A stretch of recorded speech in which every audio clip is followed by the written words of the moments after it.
recording now? Yep. Okay. Good evening. My name is Jairus Hill, and tonight I'll be talking to you about the importance of becoming a foster parent.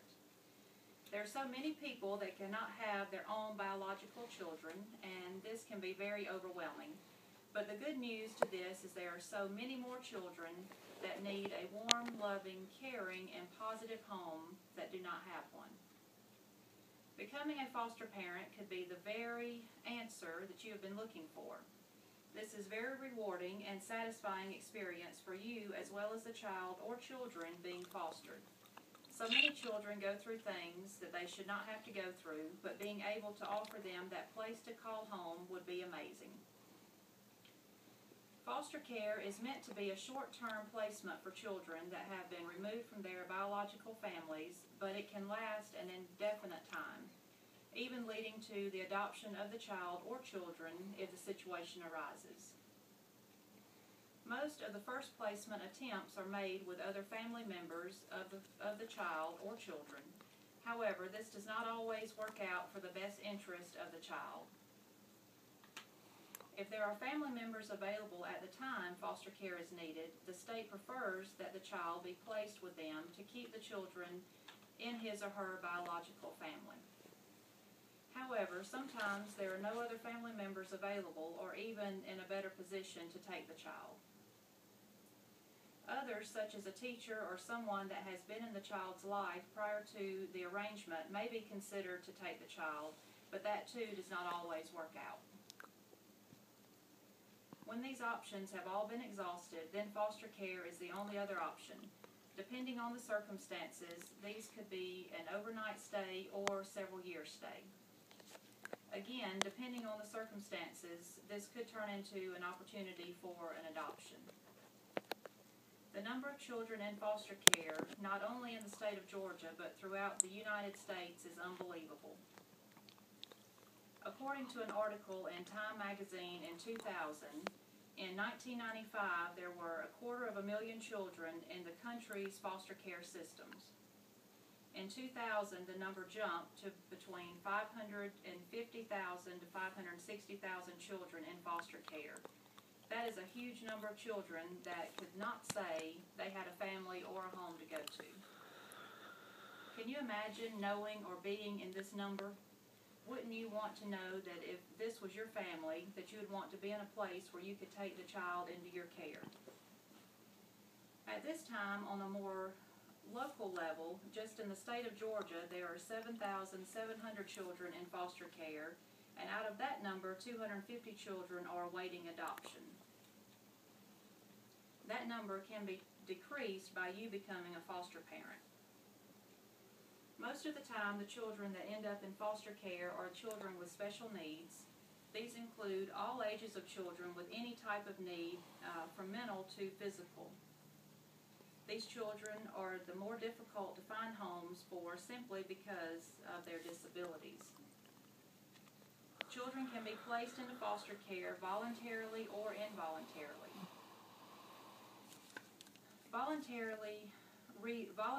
reasons would be that the parents or guardians feel that they cannot give their child the care that they need. They would then contact their local DFACS or the Department of Family and Children Services and let them begin the process of placing their children into foster care. Sometimes this may be due to the parents being too young to handle the responsibility of being parents, or it could be the mother became pregnant due to an unplanned or violent circumstance and raising the child would be too much for the mother to handle. Another reason parents give their children up voluntarily is financial reasons. They just simply can't afford to raise their child. Children being placed involuntarily into foster care comes by the decision of local and state Department of Human Resources. If there are reasons to believe the child or children are in any type of danger, they will be removed from the home. Some examples are physical or sexual abuse, or if there are any other type of drug use or abuse in the home.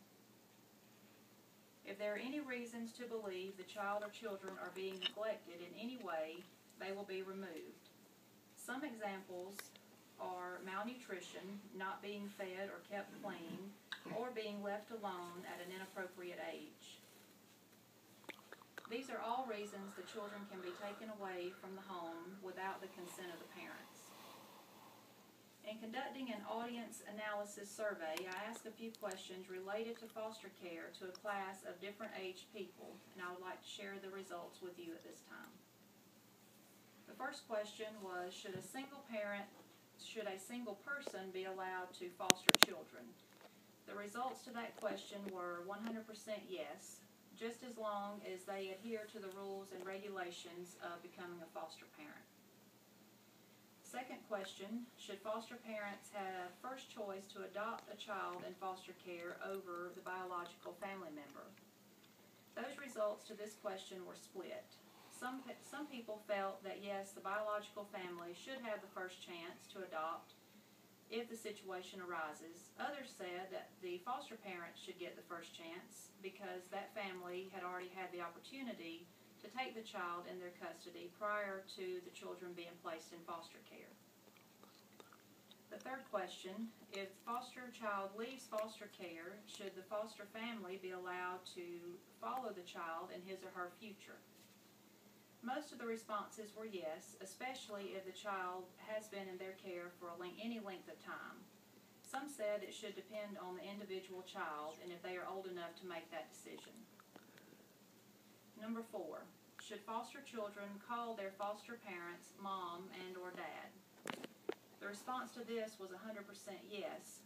However, I feel that this could be confusing to the child, especially if they are old enough to know their biological parents. I believe this should be completely left up to the child to be their decision if they call the foster parents mom and dad.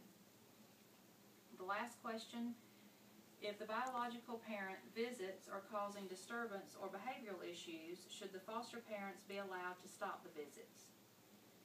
The majority response of this was yes, they should be allowed to stop the visits. Others suggested seeking additional therapy, whatever would be best for the child. There are many steps to becoming a foster parent, such as keeping a CPR first aid card. You have to have water safety. But being able to make a difference in a child's life would be completely worth it. Being able to give a child what his or her biological parents cannot give or simply don't want to give will be very rewarding for them as well as for you and your family.